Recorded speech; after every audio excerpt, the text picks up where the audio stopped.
योग गंगा या कार्यक्रमामध्ये आपण खूप काही शिकलो. मागचे व्हिडिओ पण तुम्ही बरेच बघितले असेल. त्याच्यामध्ये आपण अष्टांग योग काय आहे हे बघितलं. 8 अंग आहेत योगाची. आता आपण इथून आहाराची शृंखला चालू करणार आहोत. फक्त योग करून आपण बरे होणार का? होणार तर आहोत, परंतु त्याला जोड जी आहे ती आहाराची फार आवश्यक आहे. मग आहाराच्या जोडमध्ये आपण आहार आणि विहार म्हणजे वागायचं कसं आणि खायचं काय आहे. असं म्हणतात की जैसा खाय अन्न वैसा हुए मन.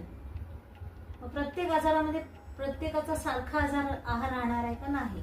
मग तेच आपण पुढे बघणार आहे की नेमका आपल्याला कोणता आजार आहे आणि आपल्याला कशा प्रकारचा आहार घ्यायचा आहे, तो किती वेळेस घ्यायचा आहे, त्याचं प्रमाण किती आहे, हे सगळं आपल्याला बघायचं आहे.